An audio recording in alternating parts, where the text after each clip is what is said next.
so small till it ain't. Yeah.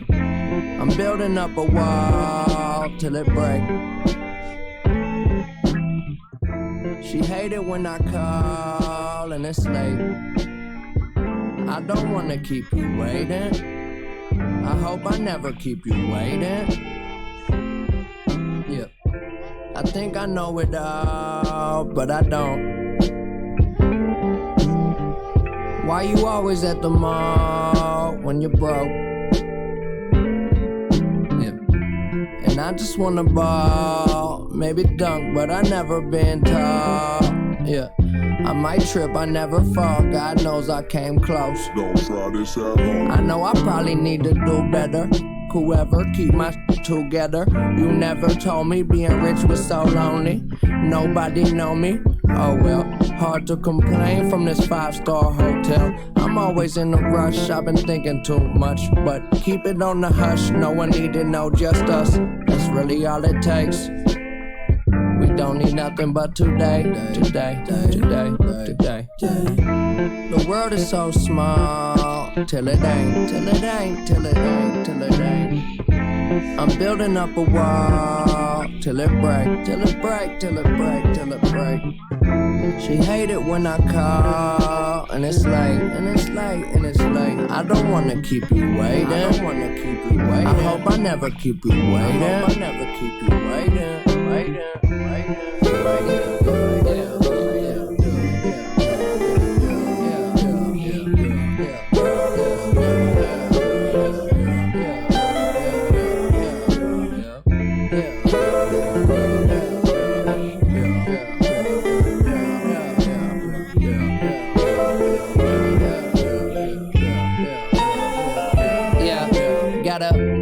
Attitude, playing till I'm out of moves. No need for shame, I get more peace at slow speeds. Go beat the game, young control freak, it's cold in my veins. I'm below freezing, snow season made me. They know that I so need my space. All right. So if you're hearing the smooth guitar of John Mayer, you know you're listening to the Sam Hadelman Show. This week, pretty exciting. We have a returning guest. Let me just make sure it works. Do you want to introduce yourself? Oh, I'm sorry. Oh, God. Cool. You want to introduce yourself? Taylor, can you hear us? Yeah, I can hear you, sorry. All right, cool. Hi, So Taylor's a returning guest to the Sam Hadelman Show. She used to make all the cool little ads you'd see when I was at school. And today we will be reviewing the Billie Eilish record. How you doing, Taylor? Good, how are you? Pretty good, so let's get into it. So Billie Eilish kind of got on the scene around age 15, I want to say. She was around 15 years old. She kind of got big off this Colours video, which is a series that an Australian radio company uses. And she came out with a record earlier, I think last year. Not a lot of features, but a lot of press. I think people really resonate with her message and with the music that she comes out with. And earlier in the year, she came out with her newest record. So Taylor, how did you feel about it? Definitely gave the record a 8 out of 10 starting off. Whoa, right out the gate, an 8 out of 10? An 8 out of 10 right out the gate. How come?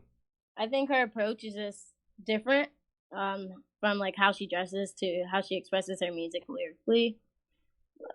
It really stood out to me. You know, I agree. I really like the way that she makes music. I like the way that she manipulates her voice and the bass, and I think that was probably the most interesting part of the entire project for me, was that and the lyrics. I feel like the lyrics are just so beyond her age, and that's really the part that people really like about her, is that she's someone whose music, the lyrical content is so much deeper than her older peers that it almost seems like she's 30 or 35, but she's 17 talking about relationships that seem like they've been deteriorating over years. You know what I mean? Right. I mean, also she's the I think she's one of the first artists who had a #1 album born in the 2000s. Yeah, and that's something I keep forgetting, is that she's so much younger than me, but she has these emotions and these ideas that like even resonate with something that's like happening in my life, and I'm 22 years old. I can't even imagine being like 30, 35 and like resonating with Billie Eilish's records. Right. And it's so interesting that she's so pop, yet she's so like it's relatable, but it's like a different type of feeling than most pop music. I think most pop music kind of relies on the fact that it's supposed to kind of be extremely relatable, mostly really happy, kind of communicating these like surface level emotions. But Billie Eilish's records go deep into depth about her own emotional turmoil, which she talks about really poetically and quite at length. Right, and she says in interviews all the time, like she doesn't want to be compared to a pop singer. Like she doesn't know what category she would be put into, but she says that pop is really not her. But at the end of the day, it is pop. You know what I mean? At the end of the day, it is pop music, but it's just like it kind of destroys the whole pop mold of making music that's just so, you know, unemotional and so basic that everybody can relate to it. It's almost the complete opposite with Billie Eilish. It's like her perspective is so unique and different that's what people resonate with. I think that's like that's and you really have to go into depth about the songs and how she curates her albums and how she tells stories throughout them. And that alone.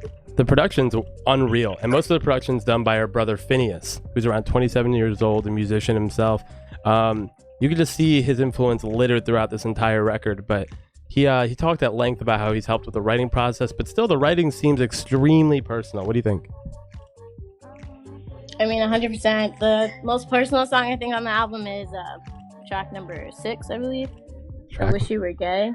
Yeah, that's let's talk about that record for a quick second. Now, I think that the politics of it are kind of interesting, where the concept's a little out of bounds for a pop star. I think pop stars usually play it safe in the PC realm, but then you have an artist here saying that I wish you were gay, so it would be a better excuse for you not to be attracted to me. I feel like at some level that could be viewed as problematic, but it's kind of a ballsy move by Billie Eilish to just come out and say that. Yeah, it's definitely problematic. She wrote the song when she was 14. Yeah. And exactly how you hear the lyrics in the song, it's basically about how she wishes the guy was gay because he's not attracted to her. Which is crazy, because this is like a 14-year-old having these like deep thoughts about like oh God, like that's just such an odd thing for me to think about. Is that like why is Billie Eilish thinking all this stuff? Like, where are these deep emotions coming from that are just so beyond her years? Like, and you can just tell that she's just a young girl trying to receive as much attention as possible. Like, that's what I got from the album. And like, this do you mean from like the mainstream, or do you just mean in her life? In her life. Yeah, 100%. And it just seems like she's not getting any type of attention that I guess like normally girls would get in their teenage years.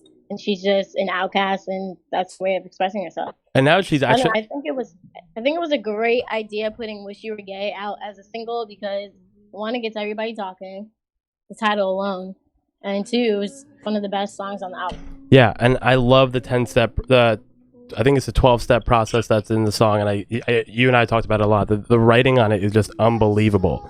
How she goes from 12, 11, 10, 9, 8, 7, 6, and then 6, 5, 4, 3, 2, 1 throughout the record. Like, I ate alone at 7 because you were 6 minutes. Yeah, I ate alone at 7 because you were 6 minutes late. Like, that level of writing is just like so beyond what's the bounds of what I assume for a 17-year-old, or even 16, because she's probably around 16 or 14 when she wrote that song. Like, that is just so unbelievable. And I think people really resonate with how transparent she seems to be. If that makes sense. Like, people really like the fact that she's so open about her struggles and so open about her emotions that it kind of adds to the allure. It's also very rare to see a pop star that's not over sexualized be so popular. Yeah, well, yeah, it's kind of it would kind of be screwed up to over sexualize a 17-year-old. You know, it's kind of like usually though that's the plan. Like, they usually have some Disney contract or something like that, and then they turn out to over sexualize themselves just to see the transition, mostly in women's career, and then. Yeah, that's how they usually pop off. But like, it's crazy seeing her wear baggy clothes and look nothing like the regular pop star. And I think that all this like really focuses on her talent. And I think that's what people really like, is that she's not like a normal pop star. I mean, we've talked about my comparison with her and Chief Keef. I think that the more I listen to her music, the more deeper I kind of agree with my own assertion. that she's a lot like Chief Keef in a time where like rap stars were, you know, trying to be as labely and as mainstream as possible. Here's someone coming through, toting guns, bring his camera to his neighborhood, talking about his everyday life and talking about emotions that are just so beyond his years surrounding death and trauma. And here's Billie Eilish kind of taking that same mold and kind of running with it. Or do you think I'm kind of reaching? What do you think? I don't think you're reaching. I think that that's a good comparison when it comes to emotionally them expressing. They're very aged. They're more older than their crowd, I guess. So that makes a lot of sense. Billie Eilish's fans are like, they range from like 12 to like late 20s. Yeah, everyone seems to be a fan of Billie Eilish. That must be a lot of pressure though, to be like 17 years. That's what I always think about when I think of these young stars. I'm like, that is so much pressure for a kid to not, and especially like, let's take a look at like Wish You Were Gay. Like this is like thing that she probably does regret writing a little bit. You know what I mean? But she was 14 years old. How am I supposed to judge the ideas and thoughts of a 14-year-old? You know, it's like it's almost impossible. How am I supposed to do that? Like, I mean, the art is left for interpretation. Like I think she knew exactly what she was doing when she released it, and it really wasn't a discussion of like, is this problematic or not? Like, this is how I feel, and that's what attracts me to her. That she just does what she feels. Do you feel like she's authentic, or do you think she's hyper made in a label? I think she's pretty authentic. Yeah, I do too. But I don't trust anything. So I'm kind of a crazy person when it comes to that. I always think that everyone was made in the lab with a bunch of guys in suits. But Billie Eilish is just like, I don't know, she's just such an outlier. I feel like she's a once in a generation artist. What do you think?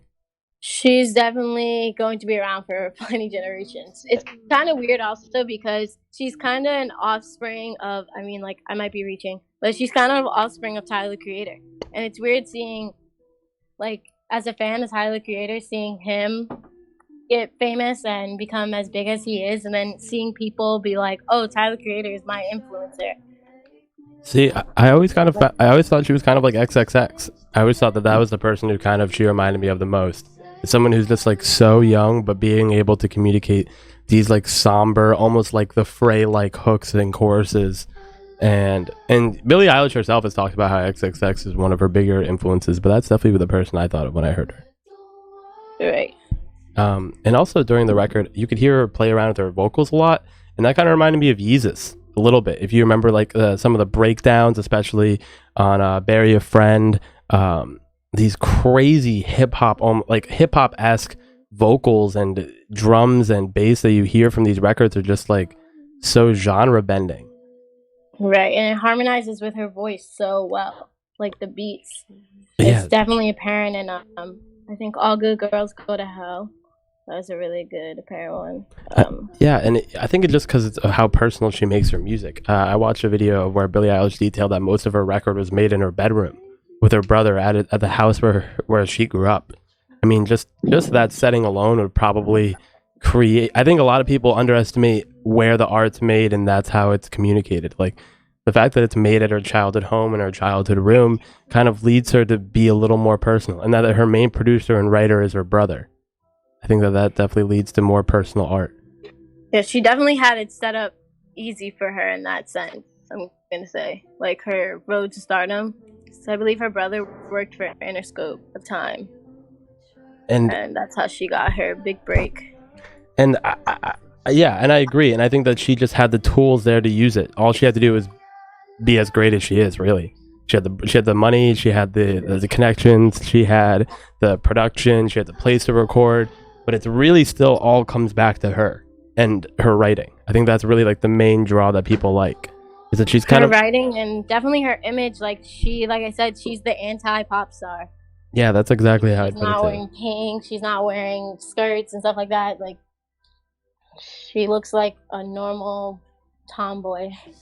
I'm just so confused how she got to these emotions. I mean, on most of these records, she's talking about killing herself. Like that is like the main topic about a lot of her songs. Like that's just I couldn't stop thinking about that when I heard the record. I was like, how is a 17-year-old so dark and just so depressed? Like it's just unbelievable. Maybe I just don't hang out with enough 17-year-olds, but I just I just couldn't believe that someone so young could be so sad. I mean, and that's why she has a big following. That's why she has the big voice that she has, because so many teenagers do feel that way. So many teenagers are very angsty and feel the same way that she feels, so that's why they attract to her music. I guess, but like that's so sad. So many like. And what I also like about her is like a lot of artists go into different waves. Like they'll do like a pop, and then they'll go hip hop, and then they'll. I mean, like Especially I don't know white if she's been artists, out long enough to do especially Yeah. white artists. But like she has definitely stayed true to her original self. And I love her influences. And you pointed it out to me when you showed me her Coachella set. How there was Soulja Boy in there, there was Chief Keef in there. Like she's just such an eclectic person, and I think that definitely speaks volumes about her music. Is that how her ability to kind of cross genres, and I think that probably like the music that she grew up with is kind of responsible for that. Right. If she's able to cross genres so well without with respecting everybody. I just like she's a very eclectic person. So how do you think her future is going to be? Like what do you see for Billie Eilish's career? She's only going up from here. She's definitely. I think she has like over 1 billion streams. I think her album sold out before it even dropped. No, it went platinum before it even dropped. Which is unbelievable.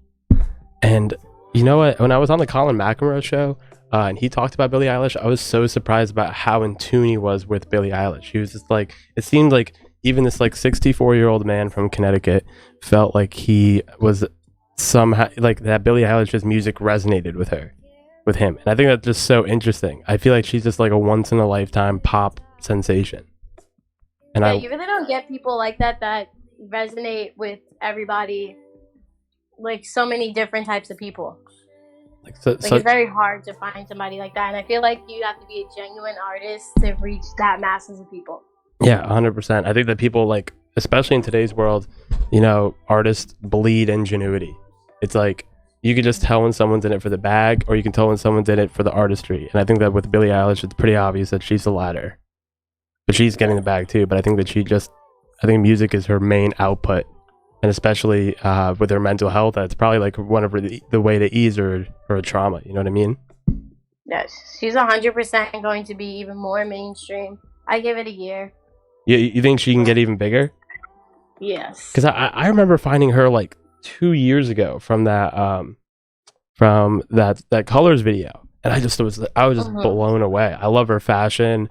I thought the hair was cool, and her vocals are just unbelievable. Like just focusing on her voice, she has one of the best voices in pop, and I just feel like pop's so diluted and it's so manufactured and it's so inauthentic that to have this like multicolored Chief Keef pale girl from California talk about her depression and her suicidal tendencies is just so off base that's really what's getting her to the places that she needs to be.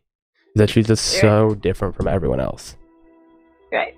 Like what other pop? The only thing I fear is that like it sounds kind of bad if she like overcomes that part of her life, like that her fan base thinks that her entire discography is going to be her depressed. Does that make sense? Like as she goes through since she's so young, like she's going to experience more things in her life, and her music is definitely 100% going to shift. And then it's like, do you lose that fan base that only listened to you because you were depressed? Like, I don't know. No, I get that. Kind of like, remember what happened with Kid Cudi? It was like when Kid Cudi got sober, his music completely changed and his fan base wasn't ready for it, and they kind of pushed him away. We see this kind of happen a lot, where these people come, even Chief Keef, a perfect example of someone who kind of came in with these raw, untamed feelings, and then over the years, they got a little more tamed and they got a little more normalized to it, and then these feelings and emotions that they were communicating weren't as cool anymore. Right. Because they weren't different. Right. And then some artists, they fizzle out because of that, and some artists, their fan base becomes even bigger. Yeah, but I just don't know. Do you think, and I know she's like hit the mainstream, but do you think what do you think's the next level for her? Just like complete domination, or what are you thinking? I think complete domination is definitely an option. I think she's going to be more on people's radar. Like more artists are going to use her. I think she's more influential right now in the hip hop industry, not the pop industry. And I mean, I know she did a song with Khalid, and And Vince Staples. That was another song she did Staples. with. I just loved this record. And my favorite song on the record was Zanny. I think Zanny was really interesting. The way she wrote around the fact that she doesn't really think that she needs like she has found other ways to deal with the stuff other than a Xanax. And I thought that was one of the more pressing songs on the record. What about you? What was your favorite song? Is it other than "Wish You Were Gay"? My favorite song was definitely "Wish You Were Gay" was one of my favorite songs. But then again, like all good girls go to hell. Like it's talking about, if you listen to the song deeply, it's talking about a higher power looking down on Earth and like basically judging everybody and like what they've done to the planet, what they have done to the planet, and how we're ruining the spaces that we're in. So I thought that was really cool. I love the way the she. beats are just amazing. Yeah, I was about to say I love the beats. I love the way that she uses bass. I think that's just such an interesting thing for her.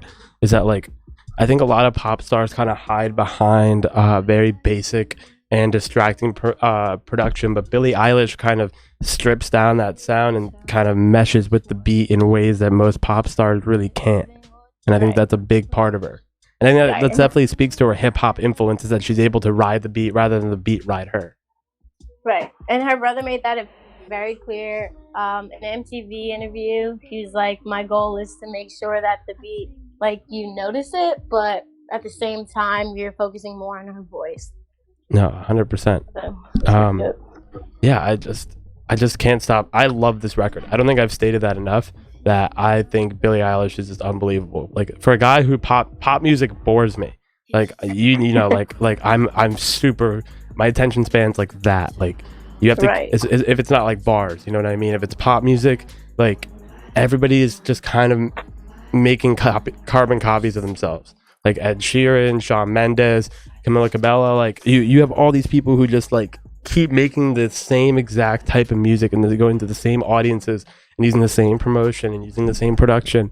But here's someone who just completely went off the mold and went off the rails and isn't scared to be themselves. And I think that's what people really like, that she's not afraid to be herself. Like, even like in the face of backlash, I'd say her fan base is pretty PC, pretty in line, and she still wasn't afraid to say like, hey, I'm mourning XXX. Like, he was a huge influence on me.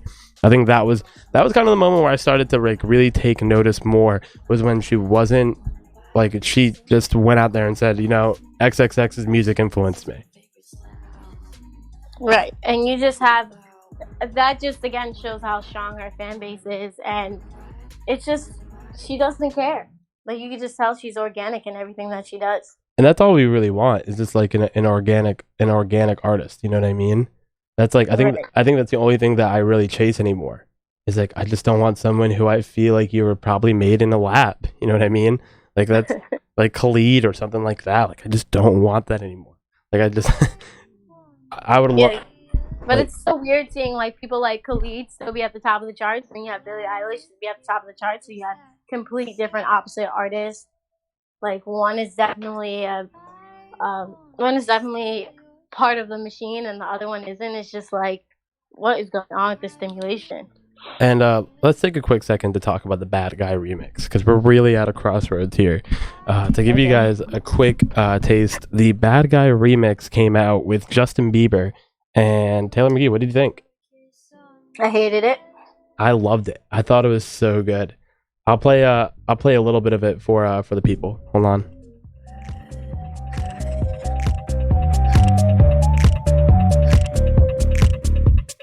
Gold teeth, my neck, my wrist is froze. I got more ice than the snow. That guy, don't act like you don't know that guy. So critical.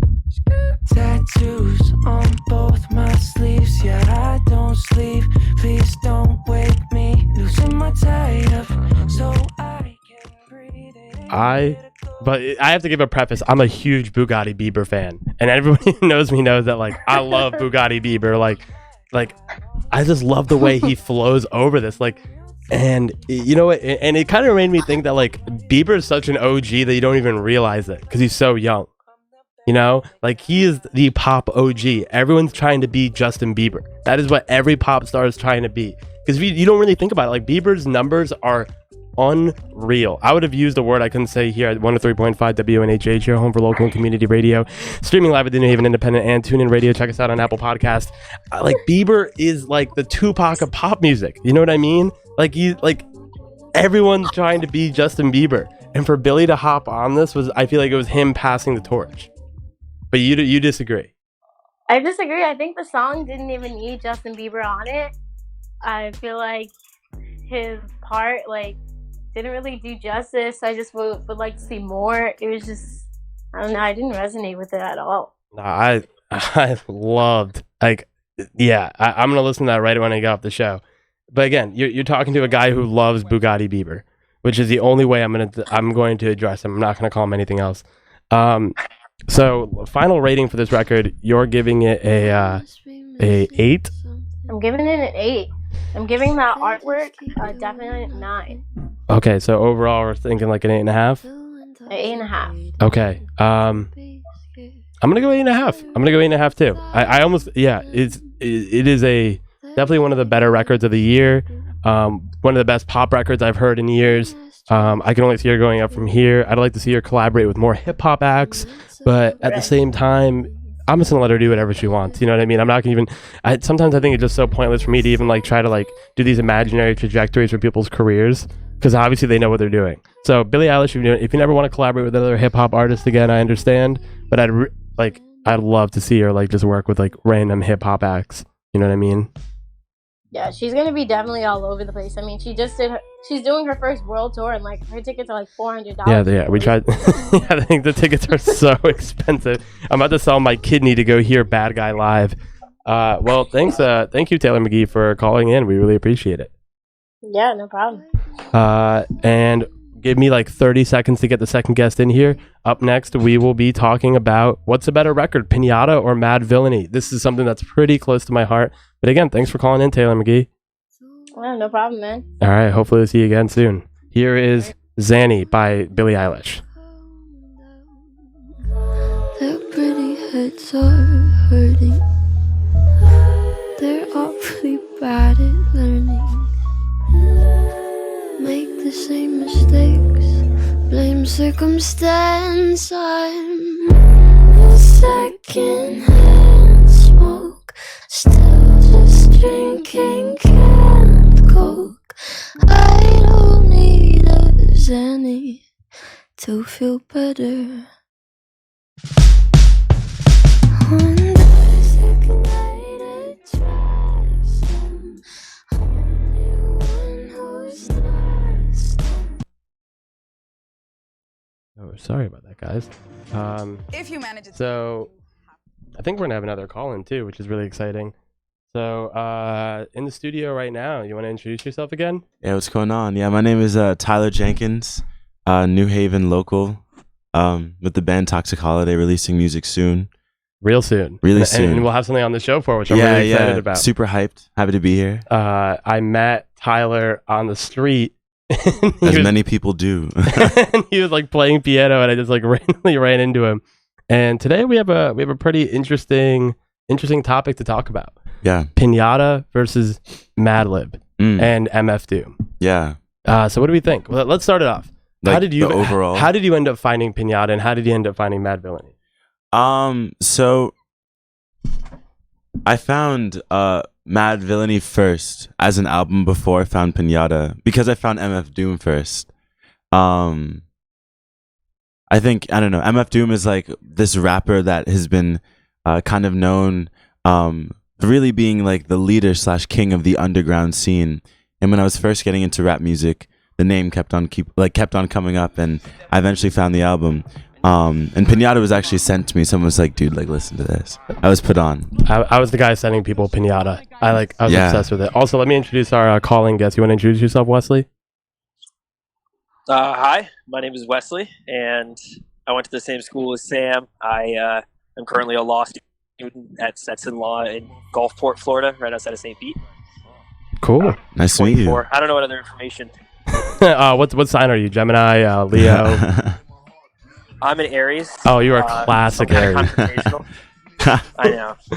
All right, so So I found Pinata because I was obsessed with Freddie Gibbs. I found Freddie Gibbs through Babyface Killa, and then I ended up hearing the Madlib singles with him, like Shame and Thuggin. And when it came to MF Doom, it's just something that every dorky kid who likes hip hop ends up liking. You know what I mean? Yeah. Every single artist is so influenced by Doom. You could hear it with Tyler. You could hear it with Earl. There's just so many people who end up making music like MF Doom. Wesley, how did you end up finding Doom and Freddie Gibbs? Well, so I had first found out about Freddie Gibbs through the singles as well. So like when like Shame and Thuggin came out. When Thuggin came out, that song I was all about that song. That was like my favorite song to come out in a very long time. I was obsessed with it. MF Doom, I think, I forget exactly how. I had a friend when I was growing up named Max who had Food on vinyl. And I looked at that and I was like, wow, this guy's really good. He's kind of has a low monotone voice, but like his lyrics are really funny. And I fell in love with that. And then I heard Mad Villainy, which is like the next natural step for MF Doom fans. And that album just blew me away. Like the production was like nothing else, and the lyricism was just on another level. So that's kind of how I found out about MF Doom, and especially how I found out about Madlib. Okay. So I'm just gonna get into it. So I love Mad Villainy and I love Pinata, one and the same, but they're just so different. Very different. Like Mad Villainy is like again, every dorky backpack rap fans like MF Doom's on the Mount Rushmore of rap. You know what I mean? Yeah. But like Freddie Gibbs kind of meshed with Madlib's energy just so completely differently. I feel like Doom and Madlib are kind of one and the same, where their energies are kind of very similar. But with Freddie Gibbs and Madlib, it's almost like two complete opposites. You have like this jazz crate digging legendary producer and Madlib, and this recently incarcerated street rapper Freddie Gibbs, who had really gotten big off mixtapes, kind of coming together with this beautiful connection. Who do you think mesh better together, Tyler, Doom or Freddie Gibbs? Just to start off, not even what's a better album. Who do you think has a better mesh with them? I really can't speak about better, only because of the different energies that they bring. Like you were saying before, I would say Freddie Gibbs definitely brings like a more like fiery energy. Right, like most of his raps are about kind of like being a part of and like critiquing like the gangster lifestyle. He wanted to name it Cocaine Pinata because like man sells dope, like sold dope. It's very like cut dry. It's like, really hard, Freddie, you know. If you haven't listened to Freddie Gibbs within the first 15 seconds, you'll find out this man sells cocaine. Yeah, right. Like, and it's just such a different energy than MF Doom, which is like almost like you're at like the classic case of like lyricism. And like deep voice metaphors about like having like a character. He's more like animated on this one. I would say meshing with the instrumentals. I would probably, my personal pick is MF Doom mixing with the Madlib instrumentals, but Freddie Gibbs definitely brings like a different energy which can't be put to the side. I'm not saying over it, but I'm just saying that like I think if we're talking about like, you know, these jazz fusion like cut samples, you know, I like the way that MF Doom pulls up a little bit more than Freddie Gibbs, in my opinion. What about you, Wesley? Who do you think has a better mesh together, Madlib and Doom or Madlib and Gibbs? Yeah, I'm going to have to agree and say that like I think Madlib and Doom have a better mesh. But I think it's also because, you know, when you listen to their work outside of those projects, I think that MF Doom and Madlib were closer to being aligning from the start. While it seems like, you know, listening to Freddie Gibbs' old stuff and listening to like other Madlib projects, you could tell that Madlib had to tailor his style a little bit to match Freddie Gibbs' like grittiness and his, you know, his cocaine raps and all that stuff. And at the same time, you know, Freddie Gibbs had to be like on his best behavior to like just rap. So I think like MF Doom and Madlib were just destined to be together from the start, and I think that they meshed better together vocally and, you know, beat wise. But I think I like Pinata more overall. Oh, okay. So we're getting right at, well, let me give my answer real quick. I'm gonna agree with both of you. I think that Madlib and Doom are just so cut from the same cloth of like old cartoon samples and jazz digging, and I think that they kind of bounce off each other well. But I love the combination of Freddie Gibbs and Madlib. Like I think that they just like are like water and oil in the best way. Like they just kind of stay in their own realms, but they're right next to each other. I think that's how I describe it. Yeah, that's totally fair. Yeah, different lanes, but they're, you know, interacting for sure. Yeah. All right. So if we're getting into it, I'm gonna have to. You know what? I thought this intro would be a lot simpler because I am a huge Pinata fan. Like I literally skipped English in the ninth grade, like just left the class because I got the leak of Pinata and I just like left. Called for. You did what you had to do. Sorry to all my teachers, but I like just left, and I was so obsessed with it. I love the way that Freddie would ride these indie beats and just eat them. Like that's what Freddie Gibbs does the best, is that he eats beats alive. That's not really what Doom does. Doom kind of like rides the beat and he kind of becomes part of the beat, but like Freddie Gibbs just eats them alive. You know what I mean? And you kind of like. And especially in the example I'm playing in the background, which is High with Danny Brown. Yeah. I just think, I don't know. I even as preparing for the show, I was just so conflicted. Like I think Madlib and Doom is just a combination that makes sense. But with Freddie Gibbs and Madlib, it's just something so different that I think, I'm gonna have to go with Pinata. And Wesley, you started your answer. You were saying you prefer Pinata, and especially in the example on. So I think one thing that I really like about Pinata was that, you know, the album worked really good cohesively, but also it opened the way for, you know, features. And I think the features helped make the album great. And like, correct me if I'm wrong, but I'm pretty sure Mad Villainy is just MF Doom and just Madlib. I don't think there's any features in the album, which is good. You know, it's really good, but like I really like how Freddie Gibbs brought in people, and like there are some samples, there are some features on that album that just are so at home, like BJ the Chicago Kids feature, and Earl Sweatshirt and Damo Genesis's feature, and Mac Miller, Mac Miller, Scarface. I love Michi Darko on the Posse track at the end. Like, I mean, I love so many of the features, and Danny Brown.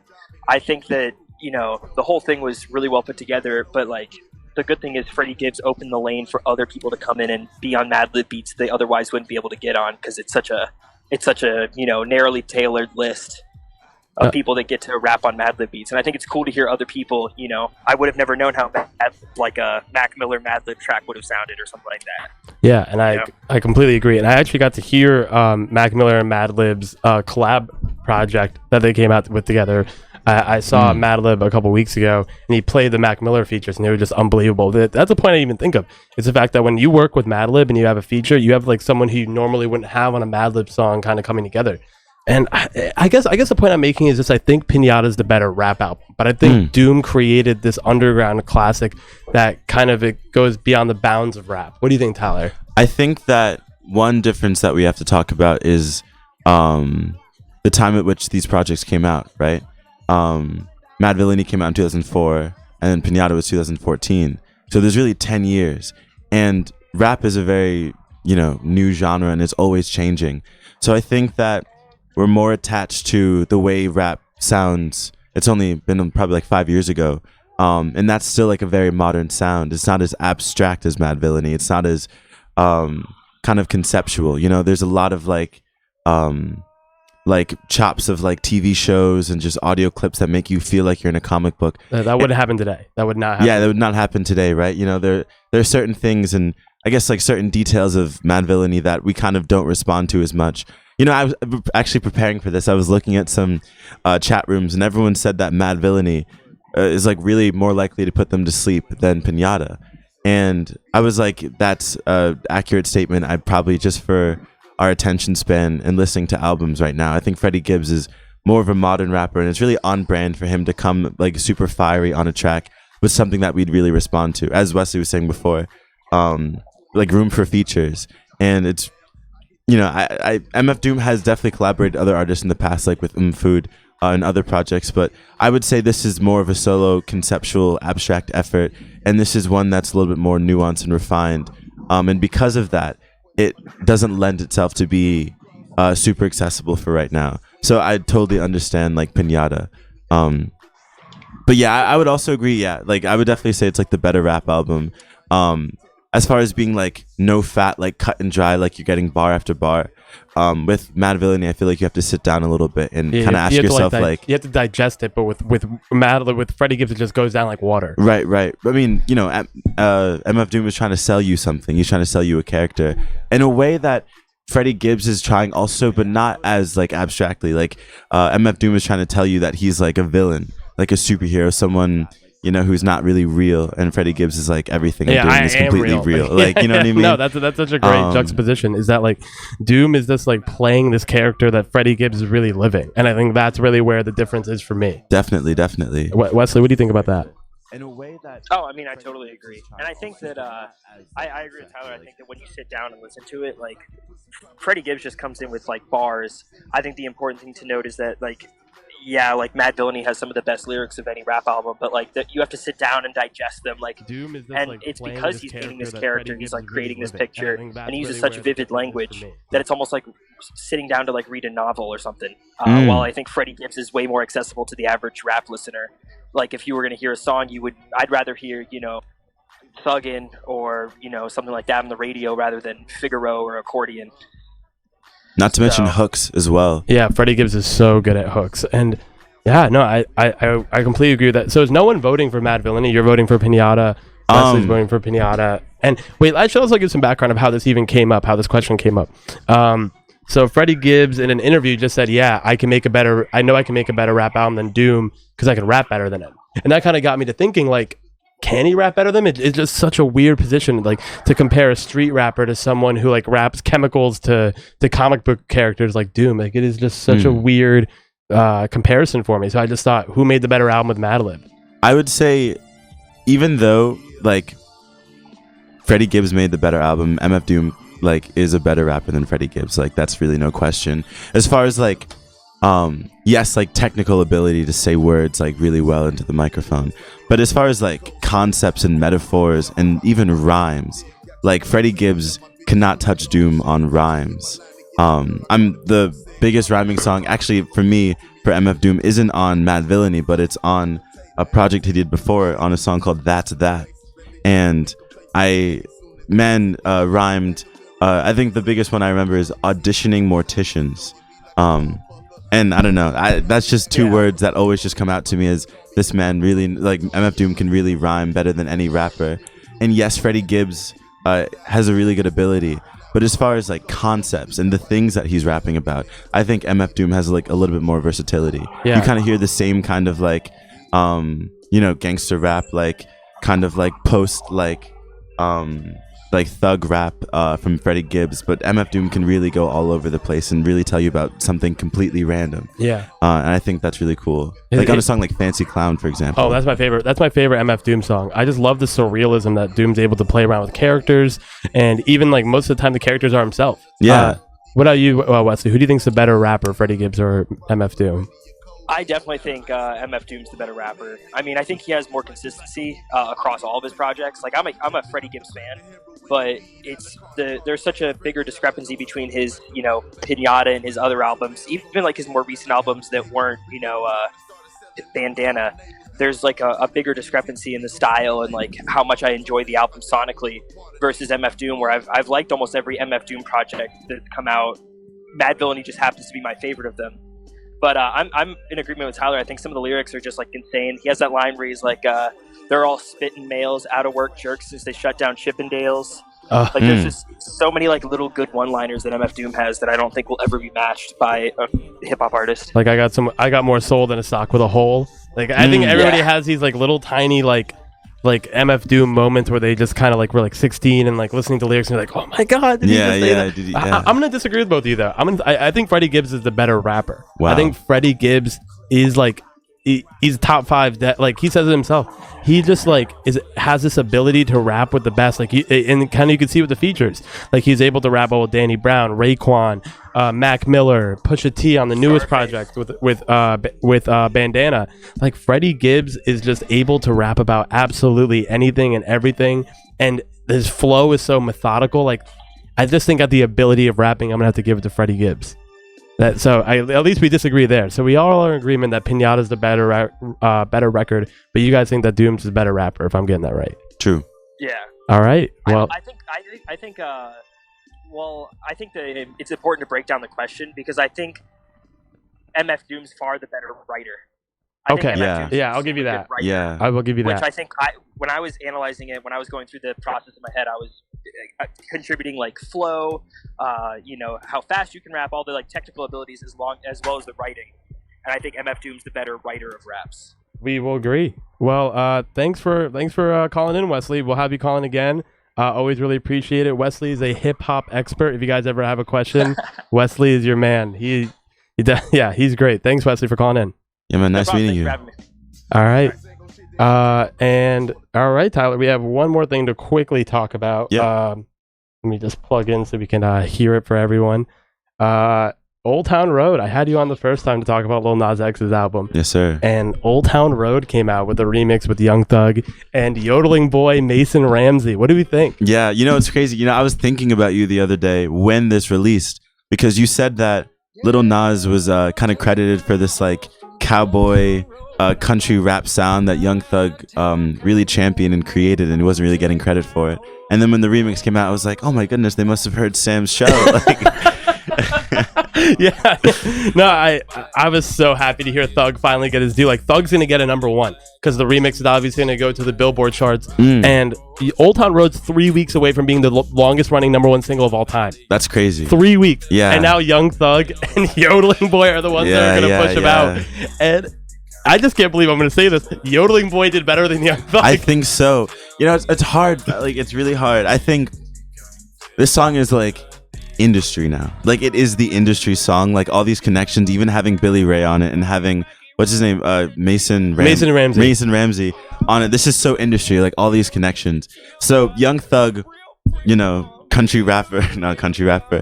But Young Thug has like lyrics I feel like that aren't fully, I think the word is accessible for all of America. So I hear lyrics that he's struggling to really say, that he would want to say if this were like a more independent project, that he can't fully say because this is for all of America. That is fully what I was thinking. The whole time I was like, this is the most accessible song in the world. Like, Thug can't talk about toting AKs. Like, don't talk about catching bodies. Like, all of these things are just innuendos, Yeah, and like Thug, I think Thug played it perfectly. I think Thug, like, he didn't go too crazy. He didn't pull out like the Neil the Louis Armstrong voice, like, that like that voice. Like, Thug really did so well, and it's so crisp and put together, and it's just so awesome to watch, like, the person who co-opted the song and the person who kind of got big off it come together. And you have Mason Ramsey. Yeah. Wait, I gotta play this. Hold on. Yeah. Tell me nothing. You can't tell me nothing. Hop up in my razor, got 1,000 acres. Absolutely fantastic. I'm a huge fan. Yeah. Do you like this more than the Billy Ray remix? This feels like a little bit more of a novelty to me. Yeah, 100%. Can't lie. 100%. I still like the original more, but it's just awesome to hear it happen. Yeah, honestly. And I think it's so funny that like the country influence is like really having its time right now. Which is crazy because I feel like country music's kind of taboo. Like, it's been like I like everything but country. Like, that's everyone. Or EDM. And then you have someone come in here and just like, I guess just making different types of country music is really what people are chasing. But it's about our time to get out of here. So Tyler, thanks for coming on. Yeah, so happy to be on. Next week I'll be reviewing the Bandana record. And if you guys ever have anything you want me to review or you think I should review, I would love to. I just reviewed the Billie Eilish record, you know what I mean? So I am down to review anything. So thanks again, Tyler, for coming on. Oh, thank you for having me.